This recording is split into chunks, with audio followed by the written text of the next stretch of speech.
네, 전재영 교수님이 쓴 AI 시대에 축소되는 인간의 뇌를 제가 읽으면서 처음 인상이 참 흥미롭다라는 생각을 했고, AI 시대에 정말 좋은 통찰력을 제공하는 글이다라는 생각을 했습니다. 정 교수님은 저미 데실바의 연구, 많은 사람이 함께 연구했는데요. 그 연구를 인용해서 인간의 뇌는 침팬지 뇌보다 4배 커진 것으로 커져서 보고되었는데, 어느 시점부터 인간의 뇌가 감소하기 시작하고 13%까지 줄어들었다. 이제 이런 이야기를 합니다. 그럼 인간의 뇌 크기가 줄어든 주요 원인이 뭔가? 데실바의 연구를 그대로 이야기해보면, 글을 쓰기 시작하면서다.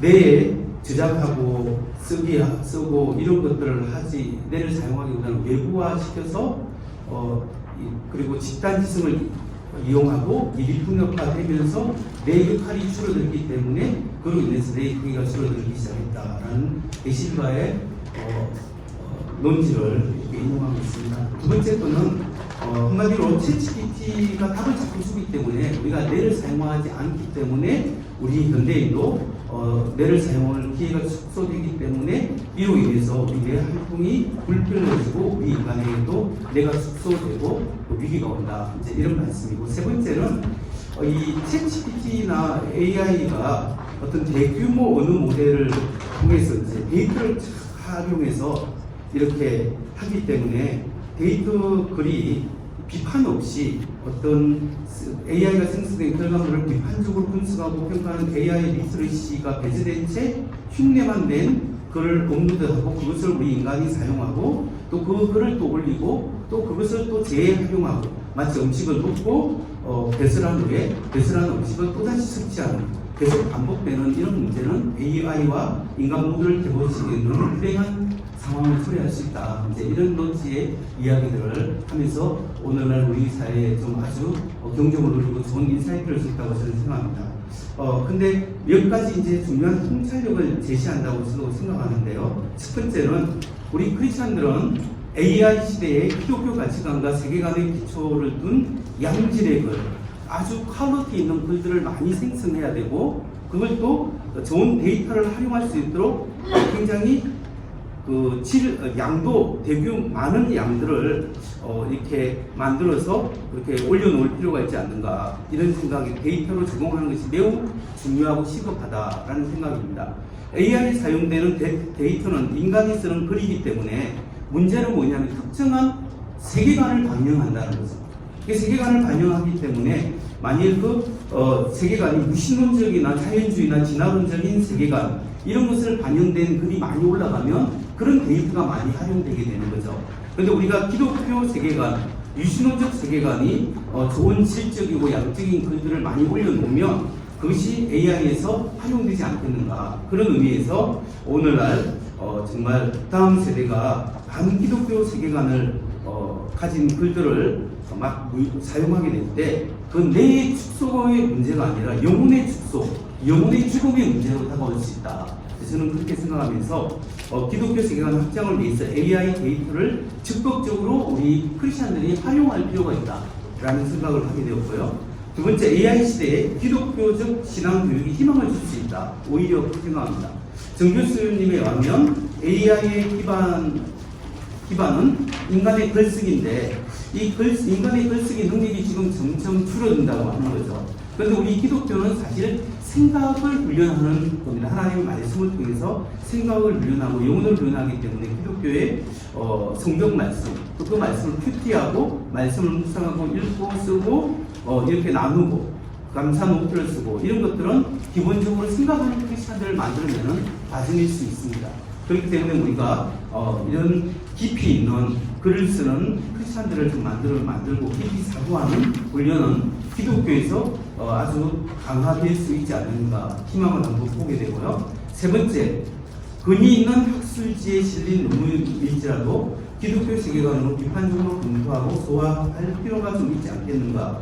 이건 핵심은 아닌데 그냥 곁다리로 제가 생각해 볼 때 정 교수님이 인용한 데시바의 논문은 인간의 뇌 크기는 침팬지와 마지막 공동 족장을 공유한 600만 년 동안 거의 4배로 증가했고 985개의 화석 및 현대 인류 두개골을 분석한 결과 인간의 뇌 크기가 3,000년 전부터 감소하기 시작했다. 이렇게 주장하거든요.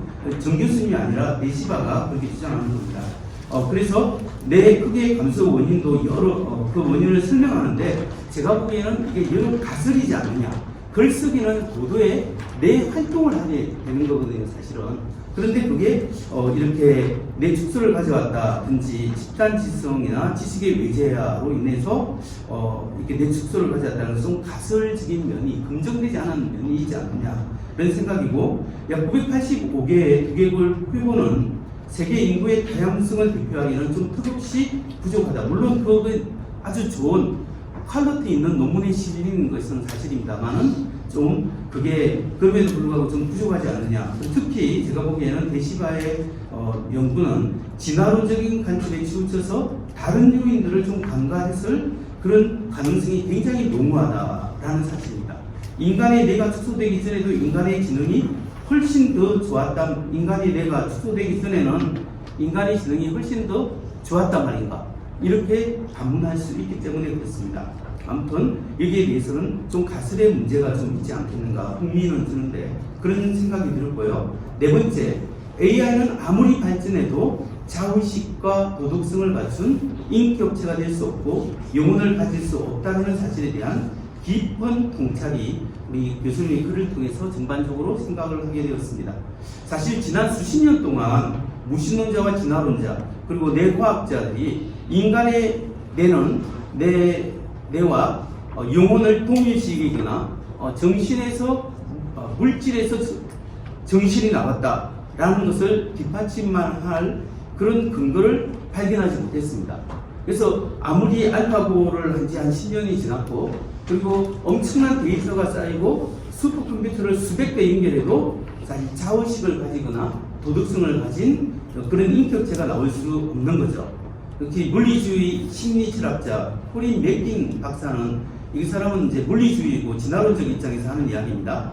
인간 의식의 문제를 해결할 수 없다. 물리주의 입장에서는 인간 의식의 문제를 해결할 수 없다라고 말합니다. 그걸 제가 인용을 하면 우리는 어떻게 해서 빅뱅이 중력의 힘에 의해서 별과 은하계를 만들었는지에 대한 좋은 아이디어를 가지고 있다. 그러나 우리는 어떻게 해서 팽창하는 물질 덩어리가 의식적인 생명체로 발전되었는지 간에 설명해 줄 수 있는 적합한 힘에 대해서 아는 바가 없다. 그러니까 무신론자 심리철학자는 우리가 어떻게 물질에서 의식이 나왔는가 이게 대해서 아직까지 지난 수십 년간 연구에도 답이 없다라는 거죠. 특히 유명한 무신론자 철학자 토마스 네이건입니다. 네이건이 쓴 책이 마인드 앤 코스모스라고 마음과 우주라는 책이 있는데요. 거기서 이렇게 이야기합니다. 물질과 마음이 동일하며 물질에서 마음이 나왔다는 신다원주의 가설은 거의 확실히 실패했다라고 논증합니다. 그래서 물질에서 의식과 자의식 그리고 도덕성을 갖춘 인격체가 형성되었다고 볼만한 과학적이고 철학적인 근거가 없다라는 거죠.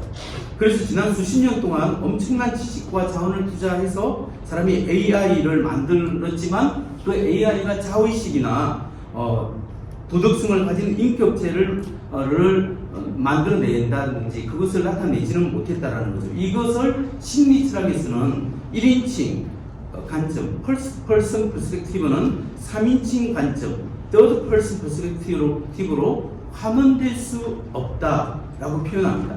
다시 말해서 자아가 있는 1인칭은 내가 나라는 것을 이렇게 awareness, 의식할 수 있고 내가 나기 때문에 다른 것을 지시할 수 있습니다. 이것, 저것 이렇게 지시할 수 있지만 3인칭은 컴퓨터와 같은 3인칭은 자의식이 없기 때문에 이것, 저것이라고 지시할 수가 없다라는 거예요. 그러니까 3인칭을 아무리 컴퓨터를 많이 연결해놔도 나라는 자의식이 없기 때문에 그것은 이것, 저것을 이야기할 수 있는 그런 객관성만 나타내지 자아의식을 나타낼 수 없다라는 사실을 우리가 생각해 볼 수 있습니다. 이렇게 볼 때 마지막으로 하나님의 형상대로 창조된 인간이 얼마나 위대한 존재인가. 진화론에서는 우연히 이렇게 즉자 생존에 의해서 변이에 의해서 자연 선택에 의해서 만들어졌다고 했지만 아무리 인간은 의도적으로 의도적으로 인공지능을 만들어도 진화론이 말하는 자연적으로 만들어진 이 뇌를 인간은 이해할 수도 없고 똑같이 만들어낼 수도 없다라는 거죠. 이것은 뭘 이야기하냐? 하나님께서 우리 인간을 지적 설계로 만들지 않았으면 이런 것이 이런 결과가 나올 수 없다라는 것을 충분히 추론할 수 있다라는 사실이 있습니다. 이런 의미에서 AI가 급속도로 발전하면서 문해력을 잃어가는 인간의 뇌의 축소도 문제지만 더 큰 문제는 영혼의 축소일 수 있습니다. 1인칭 자아를 가진 인간이 진리를 추구하지 않고 3인칭적 학습 방식에 의존하여 진리와 도덕성을 잃어버리는 것이야말로 진짜 위기가 아니겠는가, 이런 생각을 하면서 이 전재현 교수님의 글이 AI 시대의 급변하는 환경 속에서 인류가 직면할 수 있는 위기에 대한 좋은 통찰력과 기독교에 대해서 기독교인이 어떻게 이것을 활용하고 대처할 수 있는가에 대한 좋은 통찰력을 제공해 준다는 데 대해서 참 의미가 있다, 저는 그렇게 생각합니다. 맞습니다. 예,